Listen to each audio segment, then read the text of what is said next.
हरे कृष्णा। श्री रामचरित्र मानस से सिया बियाह विराम गर्भ दूरी करी निपन के जीति को सक संग्राम दशरथ के रन बाकुरे सियावर राम जय जय राम मेरे प्रभु राम जय जय राम। हरि भक्तों ने कहा, राजाओं के गर्व दूर करके जो धनुष किसी से नहीं टूट सकेगा उसे तोड़कर श्री रामचंद्र जी सीता जी को ब्याहेंगे। रही युद्ध की बात, सो महाराज दशरथ के रण में बाके पुत्रों को युद्ध में तो जीत ही कौन सकता है। व्यर्थ मरहु जनि गाल बजाई मन मोदक की भूख बुताई सीख हमारी सुनि परम पुनीता जगदम्बा जानहु जिय सीता। हरि भक्तों ने कहा, गाल बजाकर व्यर्थ ही मत मरो, मन के लड्डुओं से भी कहीं भूख बुझती है। हमारी परम पवित्र सीख को सुनकर सीता जी को अपने जी में साक्षात जगत जननी समझो, उन्हें पत्नी रूप में पाने की आशा एवं लालसा छोड़ दो। जगत पिता रघुपति ही बिचारी भरी लोचन छवि लेहु निहारी सुंदर सुखद सकल गुण राशि ए दो बंधु शंभु उर्वासी। और श्री रघुनाथ जी को जगत पिता परमेश्वर विचार कर नेत्र भर कर उनकी छवि देख लो, ऐसा अवसर बार बार नहीं मिलेगा।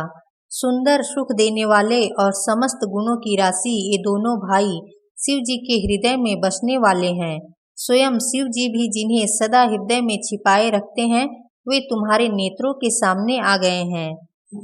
सुधा समुद्र समीप बिहाई मृग जलु निरखी मरहु कत धाई करहु जाई जा कहूँ जय भावा हम तो आजु जन्म फलु पावा। भक्तों ने कहा, समीप आए हुए भगवत दर्शन रूप अमृत के समुद्र को छोड़कर तुम जगत जननी जानकी जी को पत्नी रूप में पाने की दुराशा रूप मिथ्या मृग जल को देखकर दौड़कर क्यों मरते हो। फिर जिनको जो अच्छा लगे वही जाकर करो। हमने तो श्री रामचंद्र जी के दर्शन करके आज जन्म लेने का फल पा लिया, जीवन और जन्म को सफल कर लिया। अस कहीं भले भूप अनुरागे रूप अनूप बिलोकन लागे देखहि सुर नभ चढ़े विमाना बरसहि सुमन करहि कल गाना। ऐसा कहकर भक्त राजा प्रेम मग्न होकर श्री राम जी का अनुपम रूप देखने लगे। मनुष्यों की तो बात ही क्या, देवता लोग भी आकाश से विमानों पर चढ़े हुए दर्शन कर रहे हैं और सुंदर गान करते हुए फूल बरसा रहे हैं। जानिषु अवसरु सिय तब पठई जनक बुलाई चतुर सखी सुंदर सकल सादर चली लवाई सियावर राम जय जय राम मेरे प्रभु राम जय जय राम। तब सुअवसर जानकर जनक जी ने सीता जी को बुला भेजा। सब चतुर और सुंदर सखियां आदर पूर्वक उन्हें लिवा चली। सिय शोभा नहीं जाई बखानी जगदम्बिका रूप गुण खानी उपमा सकल मोहि लघु लागी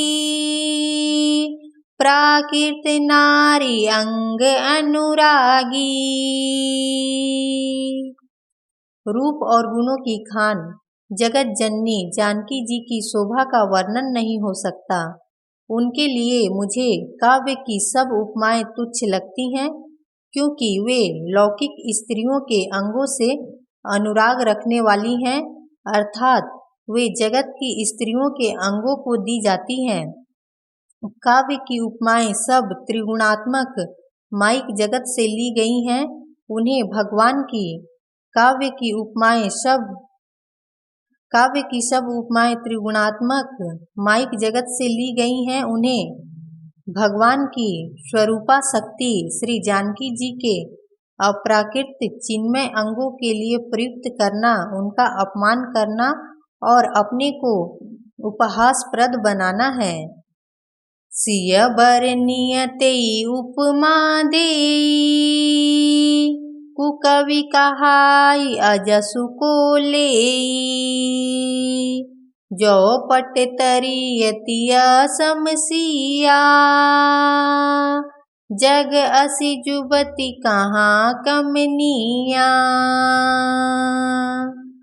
सीता जी के वर्णन में उन्हीं उपमाओं को देकर कौन कुकवि कहलाए और अपयश का भागी बने, अर्थात सीता जी के लिए उन उपमाओं का प्रयोग करना सुकवि के पद से च्युत होना और अपकीर्ति मोल लेना है। कोई भी सुकवि ऐसी नादानी एवं अनुचित कार्य नहीं करेगा। यदि किसी स्त्री के साथ सीता जी की तुलना की जाए तो जगत में ऐसी सुंदर युवती है ही कहाँ जिसकी उपमा उन्हें दी जाए। गिरा मुखर तन अर्ध भवानी, रति अति दुखित अतनुपति जानी। विष बारुनि बंधु प्रिय जेहि, कहिय रमा सम किमि वैदेही। पृथ्वी की स्त्रियों की तो बात ही क्या, देवताओं की स्त्रियों को भी यदि देखा जाए तो हमारी अपेक्षा कहीं अधिक दिव्य और सुंदर है। तो उनमें सरस्वती तो बहुत बोलने वाली हैं, पार्वती अर्धांगिनी हैं, अर्थात अर्ध नारी नटेश्वर के रूप में उनका आधा ही अंग स्त्री का है, शेष आधा अंग पुरुष शिव जी का है। कामदेव की स्त्री रति पति को बिना शरीर का जानकर बहुत दुखी रहती है और जिनके विष और मद जैसे समुद्र से उत्पन्न होने के नाते प्रिय भाई हैं, उन लक्ष्मी के समान तो जानकी जी को कहाँ ही कैसे जाए। जो छवि सुधा पयोनिधि होई, परम रूप मैं कच्छपु सोई। शोभा रजु मंदरु सिंगारू, मथे पानि पंकज निज माहू। जिन लक्ष्मी जी की बात ऊपर कही गई है वे निकली थी खारे समुद्र से, जिनको मतने के लिए भगवान ने अति कर्कश पीठ वाले कच्छप का रूप धारण किया। रस्सी बनाई गई महान विषधर वासुकी नाग की मथनी का कार्य किया अतिशय कठोर मंदराचल पर्वत ने, और उसे मथा सारे देवताओं और दैत्यों ने मिलकर। जिन लक्ष्मी को अतिशय शोभा की खान और अनुपम सुंदरी कहते हैं, उनको प्रकट करने में हेतु बने ये सब असुंदर एवं स्वाभाविक ही कठोर उपकरण। ऐसे उपकरणों से प्रकट हुई लक्ष्मी श्री जानकी जी की क्षमता को कैसे पा सकती हैं।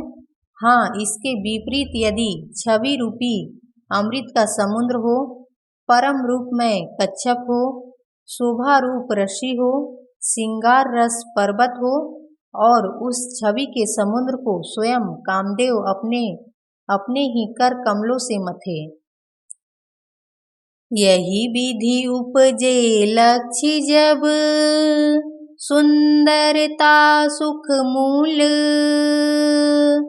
तदपि संकोच समेत कवि, कहीं सिया समतुल्य सियावर राम, जय जय राम, मेरे प्रभु राम, जय जय राम।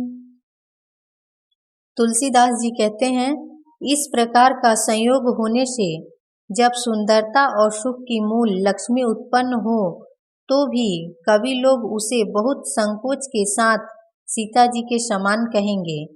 जिस सुंदरता के समुद्र को कामदेव मथेगा वह सुंदरता भी प्राकृत लौकिक सुंदरता ही होगी, क्योंकि कामदेव स्वयं भी त्रिगुणमयी प्रकृति का ही विकार है। अतः उस सुंदरता को मथ कर प्रकट की हुई लक्ष्मी भी उपयुक्त लक्ष्मी की अपेक्षा कहीं अधिक सुंदर और दिव्य होने पर भी होगी प्राकृति ही। अतः उसके साथ भी जानकी जी की तुलना करना कवि के लिए बड़े संकोच की बात होगी। जिस सुंदरता से जानकी जी का दिव्यार्ती दिव्य परम दिव्य विग्रह बना है, वह सुंदरता उपयुक्त सुंदरता से भिन्न अप्राकृत है। वस्तुतः लक्ष्मी जी का अप्राकृत रूप भी यही है। वह कामदेव के मथने में नहीं आ सकती और वह जानकी जी का स्वरूप ही है, अतः उनसे भिन्न नहीं। और उपमा दी जाती है भिन्न वस्तु के साथ। इसके अतिरिक्त जानकी जी प्रकट हुई हैं स्वयं अपनी महिमा से। उन्हें प्रकट करने के लिए किसी भिन्न उपकरण की अपेक्षा नहीं है, अर्थात शक्तिमान से अभिन्न अद्वैत तत्व है। अतएव अनुपमेय है यही गूढ़ दार्शनिक तत्व। भक्ति शिरोमणि कवि ने इस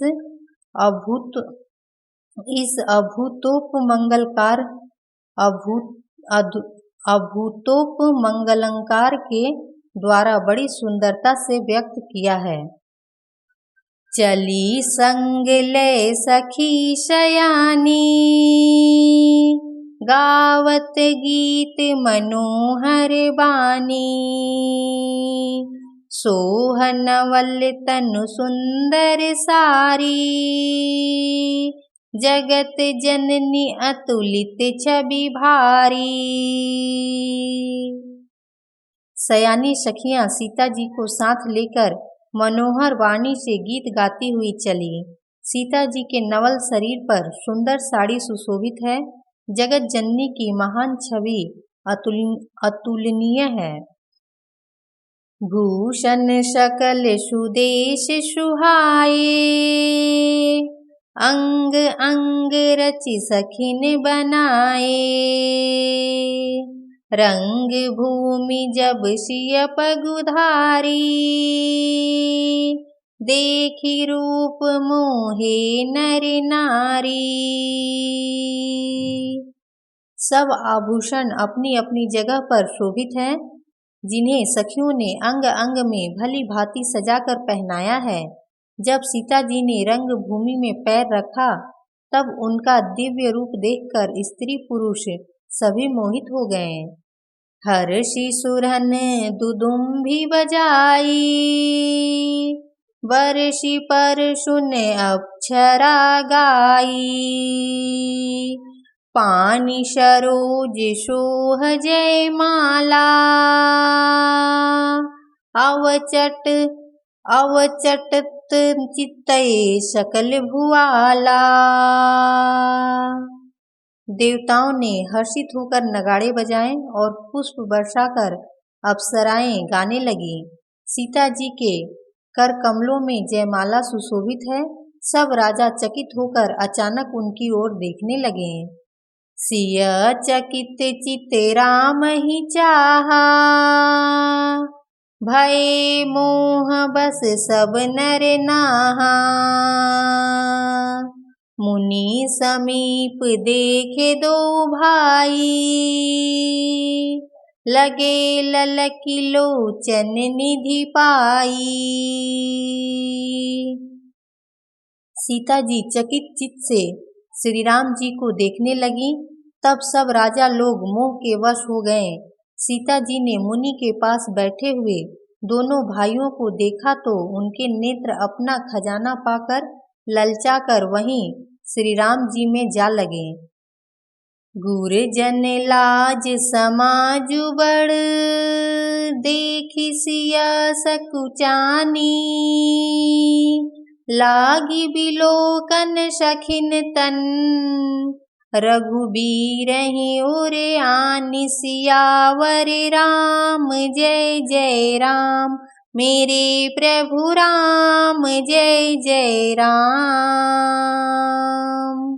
सियावर रामचंद्र की जय।